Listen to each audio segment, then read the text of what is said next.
అందరికీ ఉపయోగపడుతుంది. ఇప్పుడు దేశం అంతా సుభాష్ పాలేకర్ అని అంటున్నారు కదా, ఆయన గురించి మీ అభిప్రాయం?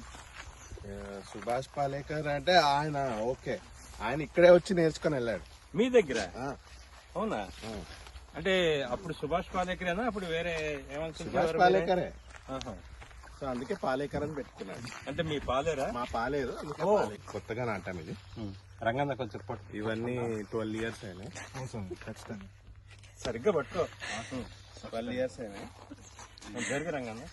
సో మీ పిల్లలు కూడా వ్యవసాయంలోనే పెడతారా?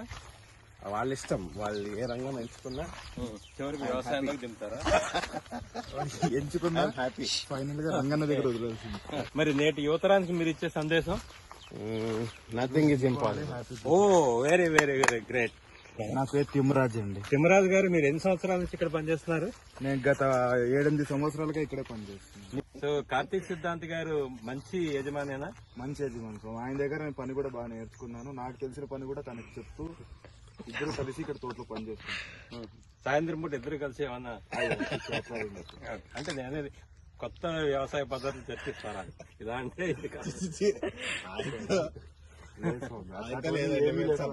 ఏదైనా అంటే స్వామికి తెలిసిన ఐడియాలు నాకు చెప్తుంటారు, నాకు తెలిసింది స్వామి చెప్పుకుంటారు. మీరు ఐడియా అంటున్నారు, మీరు ఏమైనా చదువుకున్నారా రంగం? నేను 10వ క్లాస్ వరకు చదువుకున్నాను స్వామి. 10వ క్లాస్ 2 సార్లు ఫెయిల్ అయినాను. మీరు కూడా పొలం కొన్నారా? అటుపక్క 1/2 ఎకరా కొన్నాను స్వామి.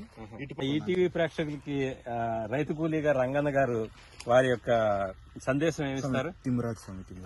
తిమ్మరాజు రంగన్న. తిమ్మరాజు రంగన్న మా నాయన పేరు స్వామి, నా పేరు తిమ్మరాజు. అలాగే తిమ్మరాజు గారు, నేను చెప్పేది ఏమంటే అన్నదాత కార్యక్రమానికి స్వాగతం, సుస్వాగతం. నేను 10వ క్లాస్ వరకు చదివాను, కానీ అంతలో మళ్ళీ చదువు ఆగిపోవడం వల్ల నేను నిరుత్సాహపడుకోకుండా స్వామి దగ్గర పని నేర్చుకుని నేను కూడా నా వంతు నా కుటుంబానికి ఏదో సహాయం చేసుకుంటూ ఇక్కడ ఒక చిన్న చిన్న సలహాలు ఇచ్చుకుంటూ స్వామి దగ్గర సలహాలు నేను తీసుకుంటూ నేను అలా అభివృద్ధి చెందుతున్నాను. స్వామి దగ్గర పనిచేసిన పక్కన 1/2 ఎకరా కొనుక్కున్నాను. అక్కడ నా పని నేను చేసుకుంటూ స్వామి సహాయం చేసుకుంటూ ఇట్లా జీవనం సాగిస్తున్నాను. లాక్కున్నారా?